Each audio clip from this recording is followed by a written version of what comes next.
So, have you heard about the Rajneesh Movement and their wild venture in Oregon? I've heard bits and pieces, but not the full story. What's it all about? Oh man, buckle up. It's one of the most fascinating and bizarre stories out there. So, Bhagwan Shree Rajneesh, later known as Osho, was this charismatic Indian spiritual leader. He rejected traditional religious norms and promoted ideas like meditation, free love, and embracing wealth as a sign of spiritual enlightenment. Wait, wealth as enlightenment? That's an unusual take for a spiritual leader. Exactly. He believed that denying material possessions wasn't necessary for spiritual growth. So in the 1970s, he attracted thousands of followers from the West, including celebrities and intellectuals. Sounds like he had quite the following. Oh, absolutely. And in 1981, things took a dramatic turn. Osho and his followers bought this massive 64,000-acre ranch in Oregon. Really? They set out to build Rajneeshpuram, a utopian city. A whole city in Oregon? That's ambitious to say the least. It was huge.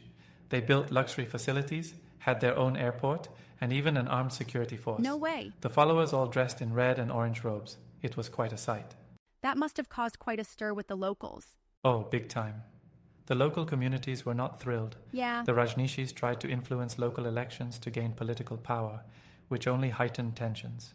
I can imagine the locals felt threatened by that. Definitely. And here's where it gets really crazy. Osho's right-hand woman, Ma Anand orchestrated some seriously illegal activities. Like what kind of activities? Well, they committed the largest bioterror attack in U.S. history. Wait, seriously? In 1984, they poisoned salad bars in the Dalles, Oregon, with salmonella to incapacitate voters and sway the election in their favor. That's absolutely insane. How many people were affected? Over 750 people got sick. Oh my God. And it doesn't stop there. They stockpiled weapons, wiretapped officials, and even plotted assassinations. How did they think they could get away with all of that? I guess they believed they were above the law, or untouchable. It's like they were living in their own bubble, disconnected from reality. That's terrifying. What happened next? Eventually, the authorities caught on. In 1985, federal agents raided Rajneeshpuram. Osho was arrested for immigration violations and deported, while Sheila went to prison for her crimes. Well, it's good they were brought to justice, but it's scary how far things went before that happened. Totally agree.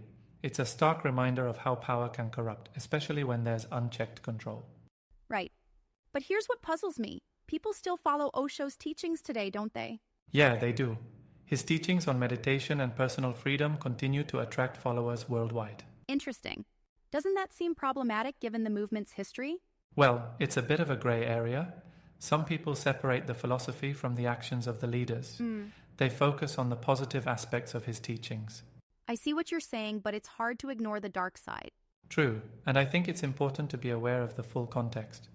It's like appreciating a powerful tool, but being mindful of how it can be misused. Right. That's a fair point. So, do you think the Netflix series Wild Wild Country did a good job portraying the events? I think it did. It highlighted the complexities and the human elements involved. Yeah. It showed how charisma and idealism can sometimes lead down a dangerous path. It's fascinating and disturbing at the same time. Exactly.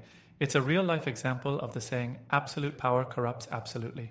True. Do you think such a movement could happen again today? You know, with the way social media amplifies messages, it's possible. Yeah. Charismatic leaders can reach a global audience instantly. That's a bit concerning, isn't it?